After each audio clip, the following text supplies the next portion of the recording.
दोस्तों, क्या आप जानते हैं फॉसिल फ्यूल्स की वजह से कुछ ही डिकेड्स में हमारी दुनिया खत्म होने वाली है। जी हाँ, चलो तो आज यही देखेंगे कि कैसे हम इस इशू को ओवरकम कर सकते हैं और हमारा प्लेनेट बचा सकते हैं। तो तैयार हो जाओ, ये है फैक्ट स्टार, जहां आपको मिलेंगे मजेदार फैक्ट्स लगातार। आज हमारे आसपास कितना पोल्यूशन और ग्लोबल वार्मिंग बढ़ रहा है, ये तो सब जानते ही है, और जिसके पीछे का मेन रीजन है फॉसिल फ्यूल्स। तो जिनको नहीं पता है कि ये फॉसिल फ्यूल्स क्या है, उनके लिए मैं बता देती हूँ। फॉसिल फ्यूल एक ऐसी टाइप की एनर्जी या फिर फ्यूल है जो कि मरे हुए ऑर्गेनिजम्स के डीकम्पोजिशन से फॉर्म होता है। आज ऑलमोस्ट पूरी दुनिया एनर्जी कंजम्पशन के लिए फॉसिल फ्यूल्स का ही इस्तेमाल करती है, जो कि प्राइमरी नीड है। लेकिन जाने अनजाने में हम हमारे एनवायरनमेंट को कितना अफेक्ट कर रहे हैं, इसकी किसी को खबर तक नहीं है। क्योंकि जब हम फॉसिल फ्यूल्स जलाते हैं तब एटमॉस्फेयर में CO2 बहुत ज्यादा अमाउंट में रिलीज होता है, जो कि ग्लोबल वार्मिंग का सबसे बड़ा रीजन है। फॉसिल फ्यूल्स का यूज हम हमारे बेनिफिट के लिए तो कर लेते हैं, लेकिन उससे सिर्फ एनवायरनमेंट को ही नहीं बल्कि वाइल्ड लाइफ और ह्यूमन लाइफ को भी बहुत नुकसान पहुंच रहा है।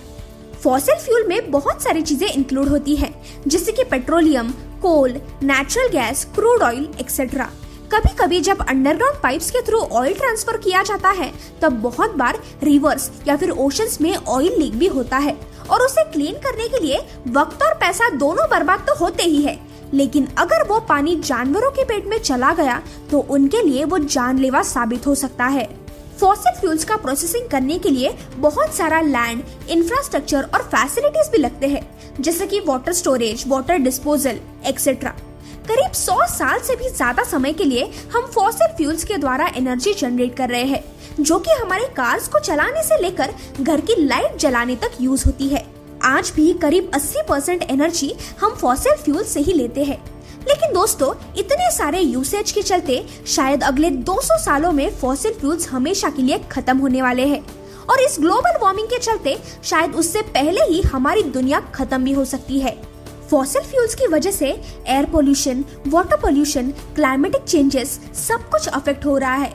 और ऐसे भी कहा गया है कि अगर ये एमिशन जल्द से जल्द कम नहीं किया गया तो 2090 तक अकेले यूएस को ही क्लाइमेट चेंज के चलते $500 बिलियन ईयरली स्पेंड करने पड़ेंगे। तो क्या इस फॉसिल फ्यूल को हम रिप्लेस कर सकते हैं? जी हाँ, जरूर। यहाँ हम ग्रीन एनर्जी का इस्तेमाल कर सकते हैं। ग्रीन एनर्जी यानी ऐसी एनर्जी जो कि नेचुरल रिसोर्सेज से जनरेट की जाती है, जैसे कि सनलाइट, हवा, पानी एक्सेट्रा। हमारे प्लेनेट के बेटरमेंट के लिए ग्रीन एनर्जी सबसे ज्यादा हेल्पफुल ऑप्शन है, क्योंकि ये एनर्जी फॉसिल फ्यूल्स के मुकाबले बहुत ज्यादा क्लीन होती है। और जैसे कि ये एनर्जी नेचुरल रिसोर्सेज से जनरेट की जाती है तो ये कभी खत्म भी नहीं हो सकती, जो कि सबसे बड़ा एडवांटेज है। Solar power, wind power, hydro power, ये सारे सबसे कॉमन रिन्यूएबल रिसोर्सेज है, तो इनका यूज करके हम इजीली फॉसिल फ्यूल्स को रिप्लेस कर सकते हैं। आज इंडिया में सिर्फ 38% इलेक्ट्रिसिटी जनरेशन ग्रीन एनर्जी की मदद से किया जाता है, लेकिन 2027 तक इंडिया का ये टारगेट है कि वो 57% इलेक्ट्रिक जनरेशन ग्रीन एनर्जी से करेंगे। बाकी एनर्जी रिसोर्सेज के मुकाबले रिन्यूएबल एनर्जी चीप भी है, जिसके चलते बहुत सारा कॉस्ट भी सेव हो जाएगा। आज Tata power, Adani power, Azure power और ReNew power green energy sector develop करने के लिए बहुत ज्यादा एफर्ट्स ले रहे हैं।